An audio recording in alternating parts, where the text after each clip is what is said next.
ऐसा कोई दिन छूटा हो जब देश के प्रधानमंत्री नरेंद्र मोदी ने सबके विकास के साथ उनके विश्वास को जीतने की बात न कही हो। मोदी की सत्ता में भारत का मुसलमान खुद को कितना सुरक्षित महसूस करता है, इसका जवाब 4 जून की तस्वीर ने दिया। देश की जनता ने तीसरी बार भी देश की सत्ता पीएम मोदी के हाथों में सौंपी और आज जब इसी सत्ता में हिंदू राष्ट्र की आवाज बुलंद हुई है तो तौकीर रजा जैसे लोगों का जहर उगलना भी शुरू हो चुका है। अब की बार तौकीर रजा ने पीएम मोदी को सनातन धर्म का प्रधानमंत्री बताकर हिंदुओं को फिरका परस्त आतंकवादी बताया है, चैलेंज किया है, किसी भी कीमत पर नहीं घोषित होने देंगे हिंदू राष्ट्र। लेकिन तौकीर रजा ये नहीं जानता कि प्राचीन काल से ही भारत की नियति में हिंदू राष्ट्र लिखा है। तभी तो राजा राम की अयोध्या नगरी से आने वाले रामलला सरकार भारत के हिंदू राष्ट्र बनने की गारंटी दे रहे हैं। इस्लामिक कट्टरता के बीच रामलला सरकार देवरा बाबा की चौखट से होने वाली चमत्कारों की कहानियां बयां कर रहे हैं, इस्लामिक कट्टरता का असली चेहरा दिखा रहे हैं और वो भी सिर्फ और सिर्फ धर्म ज्ञान पर। आपने देवरा बाबा का जिक्र किया, लोग आपसे ये भी जानना चाहते हैं कि देवरा बाबा की सिद्धियों के चलते उनकी जो भविष्यवाणियाँ सत्यता लोगों ने कसौटी पर खरी उतरते देखी है, आपको कितनी ये तमाम चीज़ें उचित लगी? देखिए, जो योगी होते हैं, जिनका जीवन साधना रत होता है, जिनके जीवन में सिर्फ और सिर्फ परमात्मा के अलावा कुछ नहीं, सिर्फ परमात्मा, उनकी वाणी तो सदैव सिद्धि होती है। देवरा बाबा कोई साधारण पुरुष नहीं थे, वो भगवान के श्री चरणों के परम उपासक थे, योगी थे जी। और निशा को साधने वाले थे। वो उनका जीवन पूर्णतः समाज के लिए था, देश के लिए था, विश्व के लिए था। उन लोगों की वाणी कभी मिथ्या हो ही नहीं सकती थी। सच बात तो यही है कि अभी भी ऐसे योगी हैं, ऐसे संत हैं जिनकी वाणी मिथ्या नहीं होती है, पर उनका जीवन आप देखेंगे तो समाज के लिए, पूरे विश्व के चैतन्य मनुष्य के लिए है, समस्त जीवों के लिए है, निजी स्वार्थ के लिए नहीं। जिसका जीवन निजी स्वार्थ के लिए हो जाता है, ना वो साधक है, ना विद्वान है, ना सनातनी है। जी। सुनने में तो ये भी आता है कि देवरा बाबा की चौखट पे तो नेताओं की भी लाइन लगती थी और जिसे देवरा बाबा का आशीर्वाद मिल जाए तो उसकी सरकार बन जाए देश में। पूर्णतः सत्य है, इसमें कोई संदेह नहीं है। देवरा बाबा के पास सभी लोग जाते थे।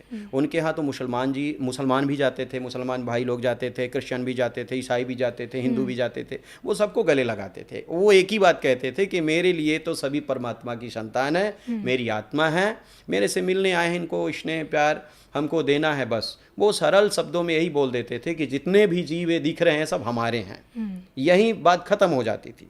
लेश मात्र किंचित मात्र भी कभी राजनीति को लेके वो नहीं बोले, कभी किसी राजनेता को वो सपोर्ट नहीं किए और कभी किसी विशेष राजनेता को आशीर्वाद नहीं दिए कि नहीं जाओ मैं आशीर्वाद देता हूँ आप भी जाइए, बस भगवान की कृपा आशीर्वाद अच्छा रहेगा, ये बोलते थे वो। और एक विशेष साधक की विशेषता यही है, सच्चे सनातनी का आचरण लक्षण यही है। अगर कोई व्यक्ति कहता है कि मैं सिर्फ राम का हूँ, राम मेरे हैं, तो वो राम के बारे में ही जानेगा, राम के बारे में ही मानेगा, राम को लेके ही चलेगा। फिर वो दूसरे जगह अपने निजी स्वार्थ को सिद्ध करने के लिए नहीं जाएगा। जैसे मैं आपके सामने बैठा हूँ, प्रत्यक्षम किम प्रमाणम, आपके सामने मैं प्रत्यक्ष रूप में बैठा हूँ। मेरे जीवन का लक्ष्य सिर्फ और सिर्फ मानव को आगे ले जाना है, मानव को बढ़ाना है और मानव का परम लक्ष्य क्या है इस विषय को लेके बताना है। मानव का जो जीवन है इसका मूलतः उद्देश्य क्या है, लक्ष्य क्या है, इस विषय को लेके मैं आगे बढ़ता हूँ बताते हुए। हर एक मानव को परमात्मा के श्री चरणों का रज लेते हुए अपने जीवन को जीना चाहिए। समस्त मानव में उपनिषद कहता है ईशावास्यमिदं सर्वम यत् किंच जगत्यांग जगत, पावन श्री रामचरितमानस कहता है कहो कहाँ जहाँ प्रभु नाही, चतुर्लखय हृदय हर्षाही। इस सृष्टि में ऐसी कोई जगह है ही नहीं जहाँ मेरे राम का वास ना हो, तो फिर तो सब में राम जी हैं। सिया राम मैं सब जग जानी, करहूँ प्रणाम जोर जुग पानी, ठीक है ना। इस विषय को लेके हम अपने जीवन को जीते हैं।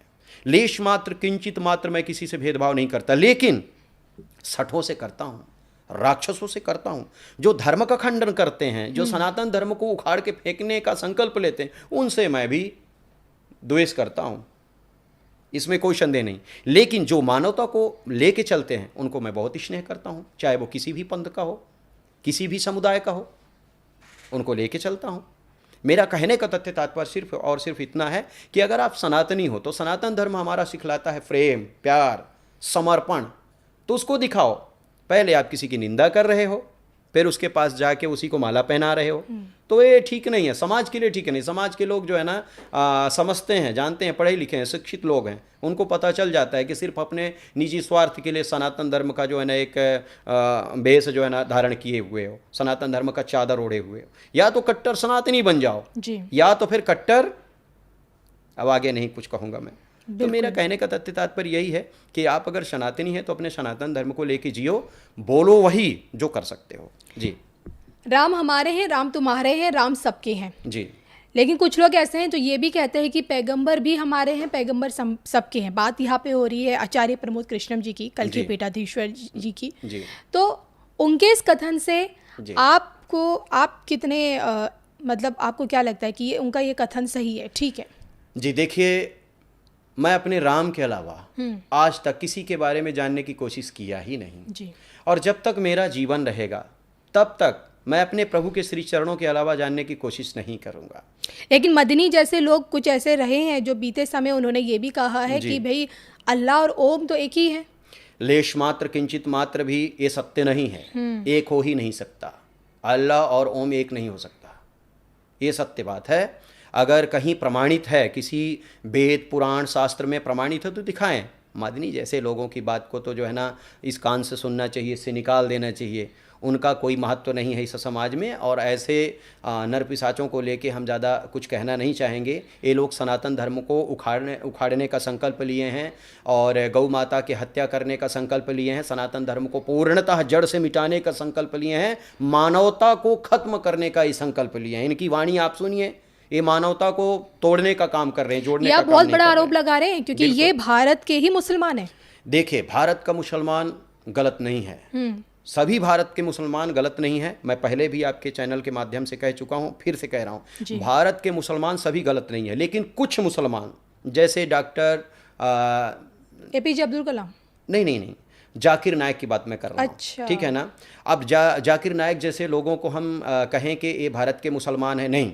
जैसे अभी एक और नाम आप लिए, तौकीर रजा। ये तौकीर रजा जैसे लोगों को हम मुसलमान, भारत का मुसलमान नहीं कहेंगे, पाकिस्तान के मुसलमान हैं। बैरिस्टर ओवैसी, उनको भी हम पाकिस्तान के ही मुसलमान कहेंगे, भारत के लोग नहीं हैं। भारत का मुसलमान कभी भी सनातन धर्म का विरोध नहीं करेगा।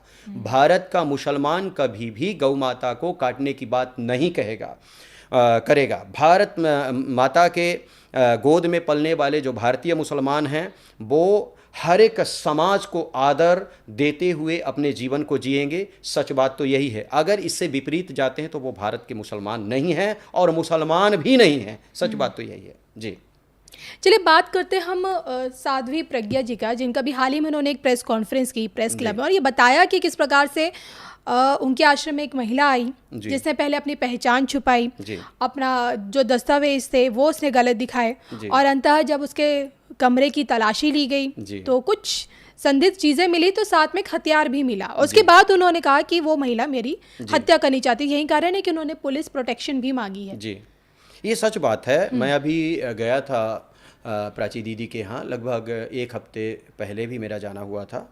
तो मेरे को बोली कि भाई इनको आशीर्वाद देना है। तो मैं देखा, मैंने कहा कि आप गलत व्यक्ति को आशीर्वाद दिलवा रहे हैं। 1 सेकंड के लिए ही मैंने देखा उस महिला को, लेकिन मैं बोल दिया कि गलत आशीर्वाद आप दिलवा रहे हैं। मेरे पास समय नहीं था, नहीं तो अगर 5 मिनट रुक जाता तो मैं बता देता कि किस पंथ की है, किस जाति की है। अच्छा, पक्का बता देता 100%।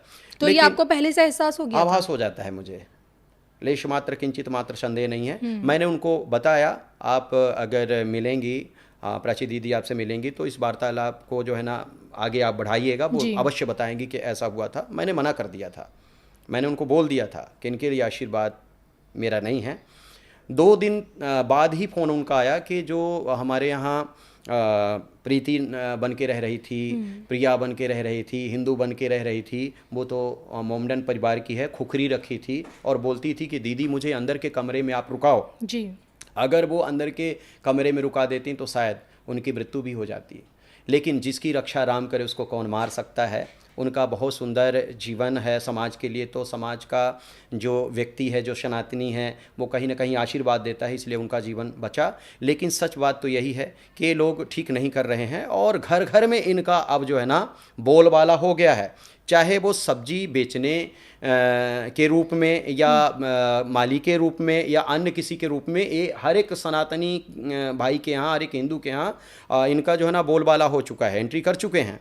सावधान रहने की आवश्यकता है। लेकिन महाराज जी, आपके इन बातों से तो देखिए समाज में तो ये भी तो संदेश जाएगा कि यहाँ आप हिंदू और मुसलमान को अलग अलग कर रहे हैं। नहीं नहीं, लेश मात्र किंचित मात्र ये विषय नहीं है। विषय यह है कि जो हिंदुत्व को तोड़ने वाले हैं, जो सनातन धर्म को जड़ से मिटाने वाले हैं, उनके ही ये अनुयायी हैं।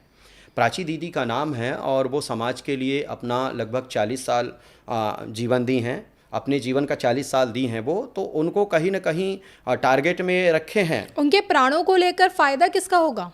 यही मदनी जी का होगा और ओवैसी जी का होगा और क्या नाम है, तौकीर रजा जी का होगा। फ़ायदा इन्हीं लोगों का फ़ायदा होगा जो भारत देश के गरिमा को, स्मिता को मिटाने का संकल्प लिए हैं। फ़ायदा इन्हीं का होगा। देखिए, सनातनी को कहीं ना कहीं टारगेट हर एक जगह किया जाता है, लेकिन हम तो सिर्फ इतना कहेंगे कि बचने की आवश्यकता है, श्रेष्ठ संकल्प लेने की आवश्यकता है और अपने आप में सामर्थ्य होने की आवश्यकता है।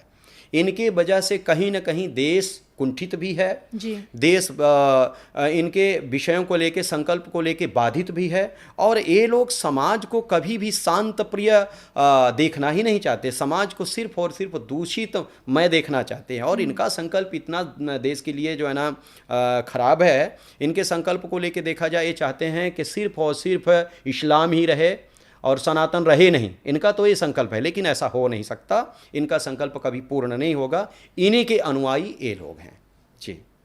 कई दफ़ा मैंने अपने कई गेस्ट से ये एक सवाल किया है जी। कि आज की भारत की इस परिस्थिति को देखते हुए क्या आपको लगता है कि भारत को इस्लामिक राष्ट्र बनाने का जो मंसूबा इस वक्त हो रही हैं चीज़ें, क्या ये पॉसिबल है? देखिए, भारत देश कभी भी इस्लामिक देश नहीं बनेगा। पड़ोस भारत से सटी जितनी सीमाएं सब इस्लामिक राष्ट्र हो चुके हैं। वो तो है, लेकिन भारत देश नहीं बनेगा जब तक भारत देश में योगी, विद्वान, साधक, सिद्ध, निशा को साधने वाले परम योगी जी भारत माता के गोदी की रक्षा के लिए संकल्प लिए हैं, तब तक इस्लाम धर्म का यहाँ कोई बोलबाला नहीं होगा। आप ही तो मैं धर्म बोल दिया, इस्लाम धर्म है ही नहीं है, पंथ है, उसका बोलबाला नहीं होगा। सिर्फ और सिर्फ हिंदू राष्ट्र के साथ साथ रामराज की स्थापना के बाद, रामराज की स्थापना के बाद भारत देश विश्व गुरु, और इनके कहने से कुछ होने वाला नहीं है। कभी कभी ऐसा होता है, बरसात में जो छोटे छोटे मेढक होते हैं जब निकलते हैं बरसात के सुंदर मंद सुगंध जल को लेके, या ऐसा कहें कि उसके बृहद जल को देख के वो लोग सोचते हैं कि मैं सागर को जीत लिया या सागर को लांग रहा हूँ, लेकिन उनको ये नहीं पता चलता कि मैं तो अभी कूप में ही हूँ। ये कूप के मेढक हैं। इनके कहने से भारत देश इस्लामिक कंट्री नहीं बनेगा। भारत देश हिंदू राष्ट्र था, हिंदू राष्ट्र है, हिंदू राष्ट्र रहेगा। बृहद रूप देने की आवश्यकता है। तो हमारे विद्युत जन, संत जन सभी संकल्प लेके आगे बढ़ रहे हैं। हम लोग रात दिन बराबर एक कर रहे हैं, तो इनके संकल्प को कभी पूरा नहीं होने देंगे।